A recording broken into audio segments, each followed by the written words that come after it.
Very good afternoon, all of you. I'm going to start with this poem. This is the last poem, as I told you, of our 12th class, Aunt Jennifer's Diaries. And this poem has been written by Adrienne Cecil Rich. And who was she? She was an American poet, she was an essayist, and she was a feminist also. And she was also called one of the most widely read and one of the most influential poets of the second half of the 20th century. And she has been credited with bringing the oppression of women to the forefront of poetic discourse. And as it is written in her book, she was born in the year 1929 in Maryland, USA, and she died in the year 212 on 27th of March in California, US. And she has won many awards, including the National Book Award for Poetry, the Youth Lily Poetry Prize, and many more. So, in this particular poem, can I even just recite the poem, read the poem once? Anybody, any volunteer, you can just read it. Yes. Raise your hands. Abhay, can you do that? Or let me ask somebody else. Just hold on, Abhay, let me ask somebody else.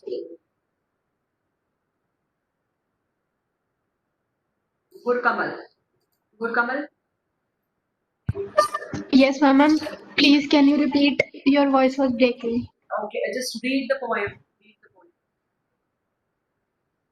poem. Okay. Aunt Jennifer's tigers sprint across a screen, bright topaz denizens of a world of green. They do not fear the men beneath the tree. They pace in sleek, chivalric certainty. Yes. आगे पढ़ो. May I read or you have to explain? No, Okay, ma'am. read on the entire poem first and Okay, ma'am. Aunt Jennifer's fingers fluttering through her wool find even the ivory needle hard to pull. The massive weight of Uncle's wedding band sits heavily upon Aunt Jennifer's hand. When Aunt is dead,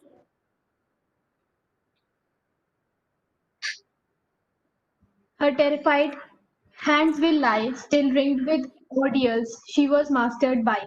The tigers in the panel that she made will go on prancing, proud and unafraid. Yes. So in this particular poem, what was the poet trying to do? She was trying to depict the inner feelings of a woman who is living under the dominance of her husband. And this particular lady, whom the poet addresses as Aunt Jennifer, she expresses herself through her imagination. She expresses herself through her artistic creations because she is trapped in an abusive relationship. She's trapped in an abusive marriage. And she's living in constant terror. That is what the poet says. And we read on the poem and side by side I do the explanation. And the poet says, poet is Adrienne Cecil Rich. Okay, she says Aunt Jennifer's tigers. So these tigers are not the tigers that we find in the forest. These tigers are the tigers which she is embroidering, on a screen, on a panel. She is weaving and she is embroidering them. Okay? So she says, Aunt Jennifer's tigers, they prance across a screen. Can anyone tell me the meaning of prance? Raise your hands. What do you mean by prance? What is prance? Says, very first line says, Aunt Jennifer's tigers prance across a screen. Yes. Can anyone explain the meaning of prance? Yes, Vansh. Vansh. Yes, Vansh. Please move. Happiness. What is prance? And jumping due to happiness. Moving around. Yes, moving around. So they're moving around, with the quick steps, with the high steps. So who are moving? The tigers. They are prancing across a screen. And as I told you, what is the screen that she's talking about? The panel on which she's embroidering them. And then she says, who are these tigers? They are bright topaz denizens of a world of green. They They're bright colored. The color is of topaz. And what is topaz? Can anyone tell me? Yellow colored stone. Yes, it is a yellow colored semi-precious stone. So she says they are bright yellow in color and they are denizens of a world of green.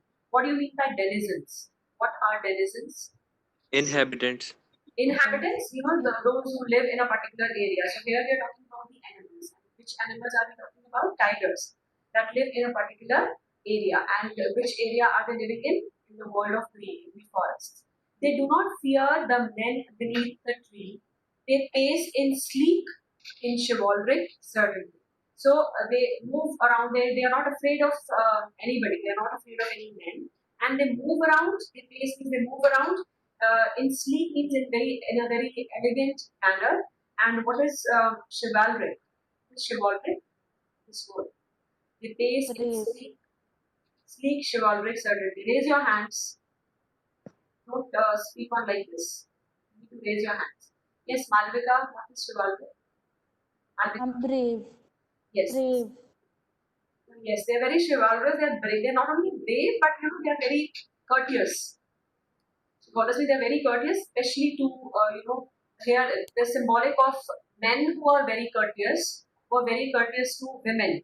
This chivalrous is an act of gentleman. And unlike Aunt Jennifer's husband, who is a ruthless, cruel husband, and she's living under constant fear of him. Okay, so they're very certain. The certainty is they're very certain of their purpose. They're sure of their purpose. So this is the first stanza. So here, what is answer? I'm going to repeat it for you. That I'll be asking a few questions from you from this stanza. What is the poet trying to say in these lines? He's trying to say that Aunt Jennifer is, what is she doing? She's embroidering a piece of cloth, and that cloth is fixed. It is tightened to a particular screen. And the pattern that she is weaving, the pattern shows various animals, especially the tigers. And what are the tigers doing? They are moving. They are just jumping around. They are frolicking all around over the on the fabric. And they are bright in color. They are bright yellow, just like the color of that semi-precious stone, topaz. And they have that green. The background is green, just like we have the forest, and that is their home. And they are very proud and they are very fearless denizens of the inhabitants of the forest. So the tigers are in total contrast to the poet is depicting total contrast of Aunt Jennifer and her tigers, because the tigers are fearless, and but the woman who is embroidering those tigers, she is not at all fearless. She's totally afraid, and she lives in fear of her husband, and she expresses her wish of freedom. She wants to live a free life. She wants to live a fearless life, and this she is expressing through her design. This she is expressing through her imagination, her creative work. The tigers, they are looking very elegant. They are shining. They are full of grace, a gentleman's grace, unlike her husband. Okay, so this is the first stanza, and let's discuss the questions related to the stanza, and you will raise your hands. Okay, so this particular poem is of 12 lines, and in which we have 3 quatrains. Can anyone tell me the meaning of a quatrain? What is a quatrain? We have 3 quatrains here. What is a quatrain? Quatrains means a paragraph of 4 lines. A stanza. Well, a set of 4 lines. Yes, very good. It is not a paragraph, a stanza, a set of 4 lines, that is a quatrain. So we have 3 quatrains here, 3 stanzas of 4 lines each. Okay, so the very first question that I'm going to ask you is, you will only raise your hands, you are not going to speak collectively, and please, I need maximum participation from you people. And it is not that always the same students have to answer. So are Aunt Jennifer's tigers real? You need to give reasons. Are they real? Again, I have, Abhay and Vishnu, very first students to raise their hands. What about the others? Such a simple one, not a difficult one, and Malvika again. I want somebody else to answer. Push. Yes. Are they real? You need to speak up so that everybody can hear. People need to speak up. I want people to answer. not by chatting, but by speaking. Yes, Simran called D2. Can you give the answer? Are they real? Give reasons. Simran called. Ma'am, no, they are not real. They have been, she's weaving them on the fabric. Yes, very good. They are not real. They are made. They are the creation of Aunt Jennifer, and she is weaving them. She is weaving them on the fabric. Okay, they're just part of her imagination. They're part of her creativity. But they look like real. They look very real. And what does Because they are moving here and there. they're moving here and there, they are moving freely because she's expressing her deepest desire to have a free life, fearless life through her tigers. What does prancing tigers symbolize? What does prancing tigers symbolize? Can you tell me the meaning of what are they symbolic of? Yes, Vishwajit, you can give the answer.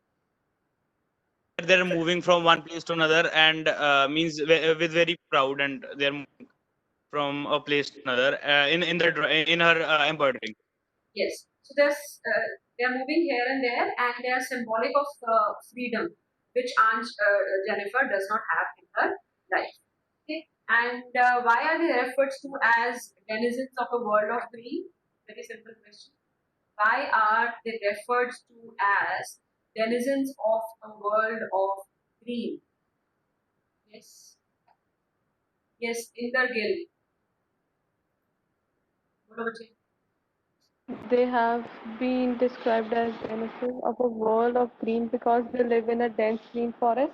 Yes, because they live in a dense green forest. So we're talking about the world of jungles, the forests. Why do the tigers not fear the man beneath the tree? Why do they not fear the man beneath the tree? Yes, Abhay, you can give the answer. Because they are conscious of their physical strength and power. Yes, they are fully conscious of their physical strength, they are fully conscious of their bravery, they are fully conscious of their power. So they are not afraid of anybody. Explain the last line of the stanza. They pace in sleek, chivalric certainty.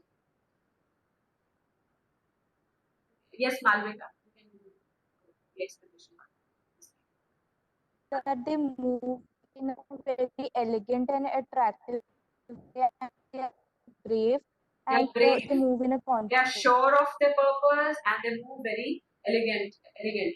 Okay, they are very confident of themselves and they are very courageous. Their strength.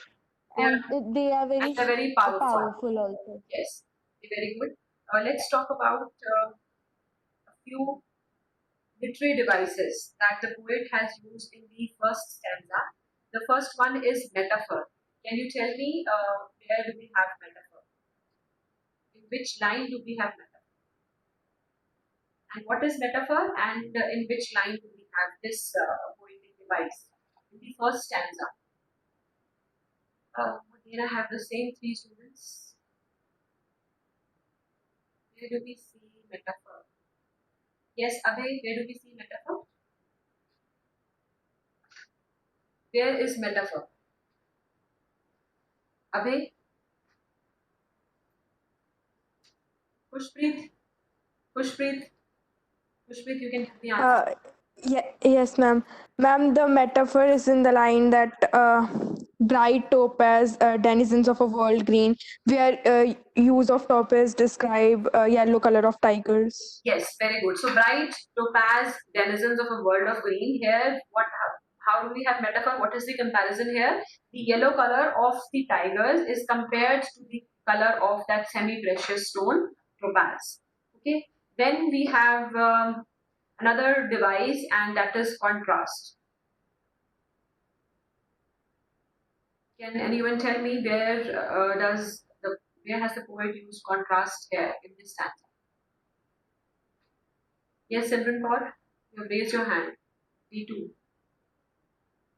Simran Kaur, your hand is raised. Can you repeat? There is contrast in this stanza. Ma'am, last line. They pace in sleek, with certainty. Yes, last and the second last line. They do not fear the men beneath the tree. They pace in sleek chivalric certainty. And how do we have contrast? Because here we have contrast between the fearlessness of tigers and the fearful nature of the ant. Okay, got it. The others, please mute your mics. Mute your mics, everybody. Mute your mics. This is the contrast. The fearlessness of the tigers is in total contrast to the fearful nature of the ant. So let's move on to the second stanza, wherein the poet says, "Aunt Jennifer's fingers," and we have another poetic device in the first stanza, that is alliteration. And alliteration is there in which phrases? Can you tell me? Where do we have? Yes, Malvika, can you tell me?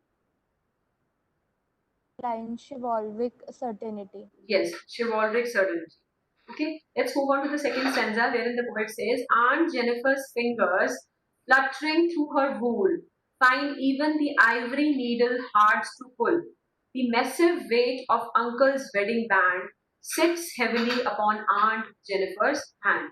So her fingers are fluttering, her fingers are shaking, and while she's weaving, while she's embroidering, her fingers are shaking. And why are her fingers shaking? Because she's in constant fear of her husband. She fears that he would come in, and she fears that he would say that she's wasting her time sitting idle and just embroidering and not doing any household chores.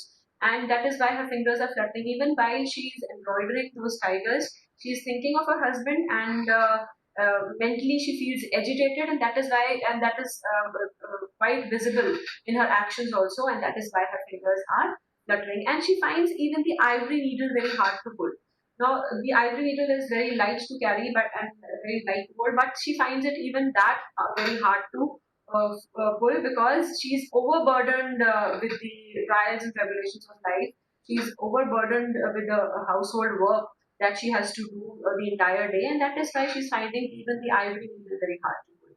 And then the poet has used symbolism here, where he says, "The massive weight of Uncle's wedding band sits heavily upon Aunt Jennifer's hand." So the wedding band which Uncle gave her on marriage, that is still there in her fingers, and it is sitting heavily upon Aunt Jennifer's hand. It is symbolically, he's saying that what is this wedding band symbolic of? She's Wedding symbolic. she's what? What did you say, Vishwaji? Ma'am, basically, wedding band is symbolic of the pressure or the burden which she has on her due to marriage. Yes, From like the very house. good, very good, very good. The pressure that is there in her mind throughout the day and night, 24/7. The pressure, she's burdened by the weight of that ring. She's burdened by the weight of that band that is there in her fingers, in her hand. So her fingers, they're tired of work. They're tired of working endlessly throughout the day. That is why her fingers are fluttering. And that wedding band is there in her fingers, and it is symbolic of the pressure that she has to bear in her life throughout the day and also night. And this weight, it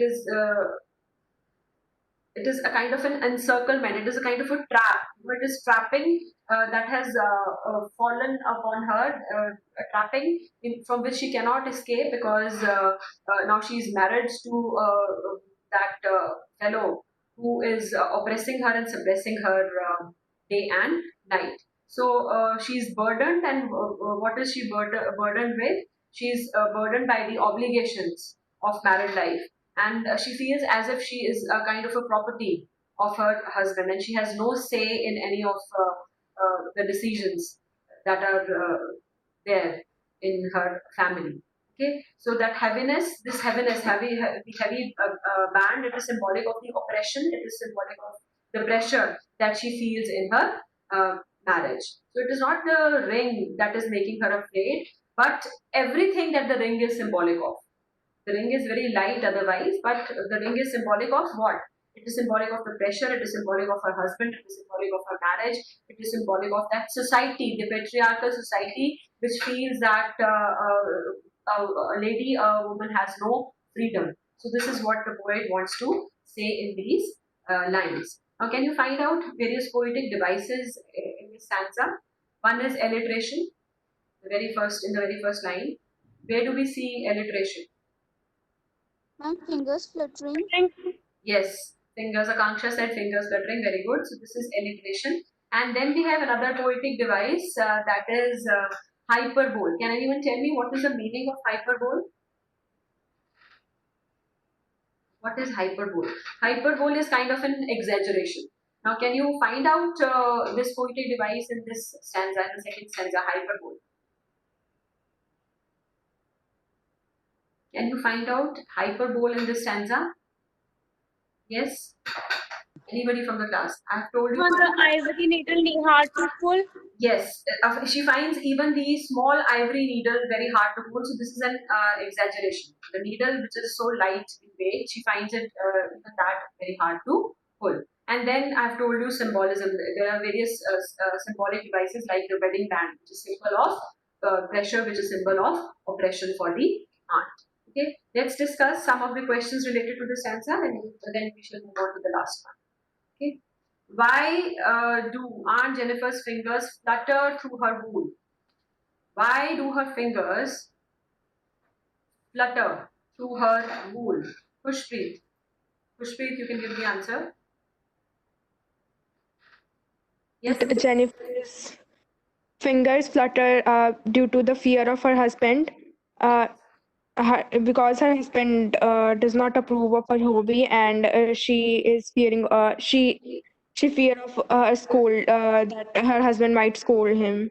Her. Yes, very good. So she is afraid of her husband, and that is why she's very nervous. She feels agitated, and that is why she's terrified that her husband might come anytime and he might scold her for just sitting down and wasting her time in such work in embroidery.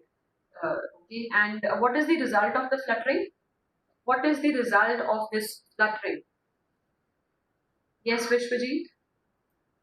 What is the result of fluttering?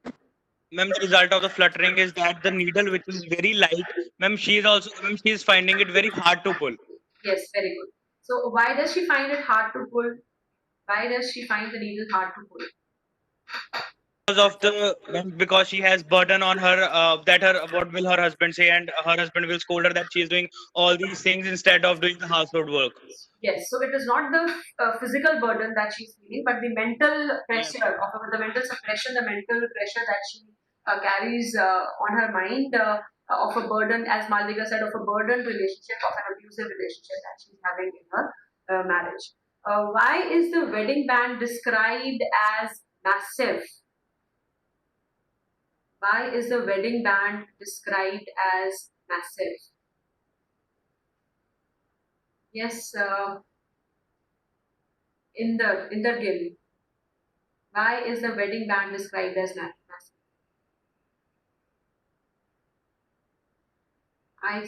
Ma'am, because it represents the restrictions and challenges in Aunt Jennifer's married life due to her husband's restrictions and challenges that she has to face in her married life because of her authoritative, her domineering husband.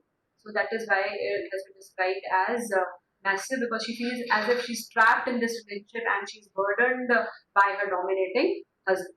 Okay, and explain the massive weight of uncle's wedding band. We have done the explanation in detail because there is some, yes, Tanisha, you can give the answer.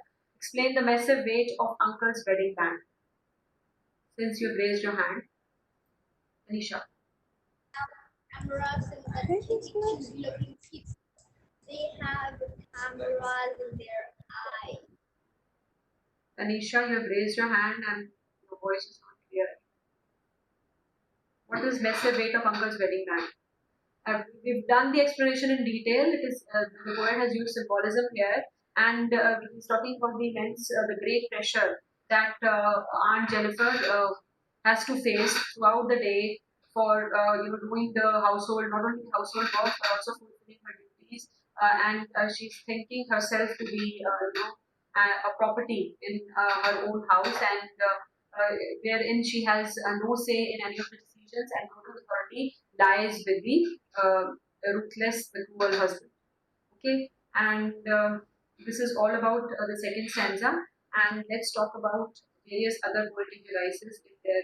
We have talked about We've talked about the poetic devices, okay? And let's move on to the third stanza now, wherein the poet says, when aunt is dead, her terrified hands will lie, still ringed with ordeals she was mastered by. The tigers in the panel that she made will, what is this word?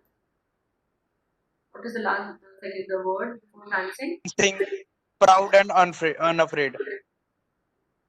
Yes, prancing, proud, and unafraid. Okay, so even the poet says that even after her death, she feels that she would not be free. What is the word? What is the meaning of the word ordeals? What are these ordeals? Difficult tasks. Difficult tasks that she has to do throughout the day. And then, yes, anybody else who wants to tell the meaning of the word ordeals? Yes, Gurkamal? The unpleasant experience. Unpleasant experiences of a married life. And what do you mean by prancing? Prancing again means to move around freely and proudly. So maybe initially the poet feels that maybe her, as we think that after death, everything would come to an end. Maybe her, frightened, fluttering, shaking hands, shaking fingers will be put to rest after her death. But then the poet goes on to say, even after she is dead, even after her death, her terrified hands will still be ringed with ordeals. The ring would still be there on her hand, and that would signify that the authority of her husband over Aunt Jennifer is still there. His rule over her is not over yet, even after her death. And so here the poet is talking about the metaphorical, the symbolic weight of the uncle's wedding band, which would continue to remain there on her fingers even after her death, and she would still be ringed. In a circus, if you see, there is a ringmaster and there are animals, and how that ringmaster controls the animals. And similarly, here the poet talks about Aunt Jennifer as if she's kind of an animal and she's ruled by a ringmaster. And who is the ringmaster here? Her husband. Her husband is the ringmaster who would continue to rule her forever. Okay, so she's living. She's living in her marriage is a totally disaster. It is an unhappy marriage, and this kind of a marriage, it has held her back. It has held her back from the life, the fearless life, the free life that she always wanted to live. And the poet goes on to say that even after her death, maybe her desire of freedom and her fearlessness, they would remain alive. And how would they remain alive? How would her desire remain alive? Through the tigers, because the tigers in the panel that she made, they would just continue prancing, proud and unafraid. So her desire of freedom and her desire of fearlessness, it shall remain alive in the tigers that she has embroidered, because the tigers, they are very strong. The tigers have no fear, and they would keep on moving around, running here and there without any fear of anyone. So maybe she would be, according to the poet, maybe Aunt Jennifer, the lady which the poet is talking about here in this poem. Maybe she would be immortalized. How she would be immortalized? She can only be immortalized through her art, through her imagination, through her creativity. Because the tigers that she has created, the tigers that she has embroidered, they would continue to roam around, move around fearlessly here and there. Okay, so these are the three stanzas, and we have another poetic device that is used in the lines.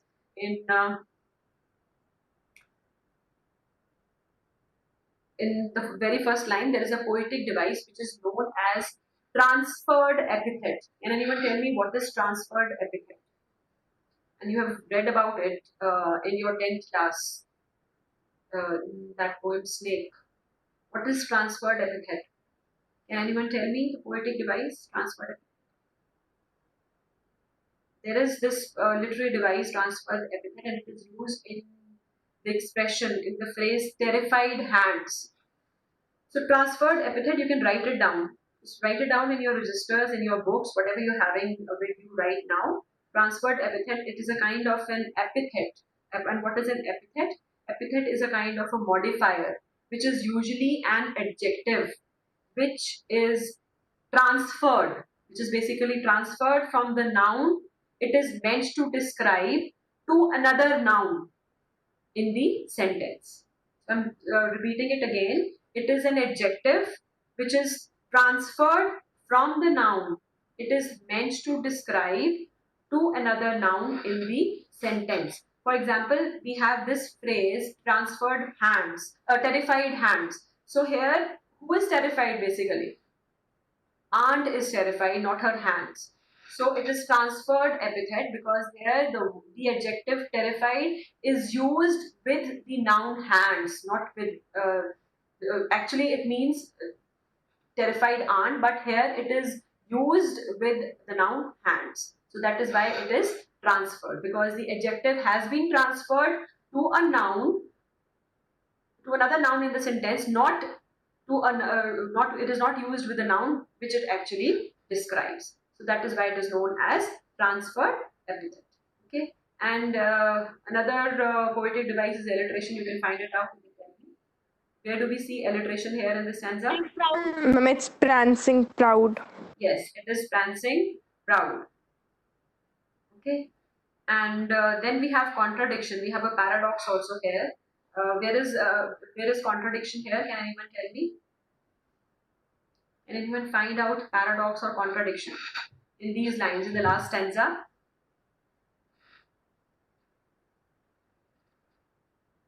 With audience.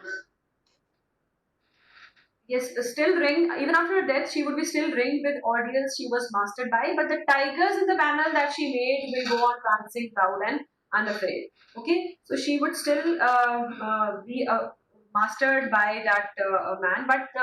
But the tigers that she has created, they are very free. They are very confident creatures, and this is what a paradox is, and this is what contradiction is. And then we have repetition of the word prance.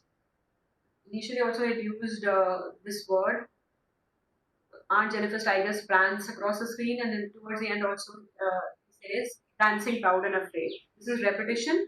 Why? Because here, why has he used this, why has he repeated this word again in the poem? Because he wants to stress upon the pride, he wants to stress upon the freedom of the tigers.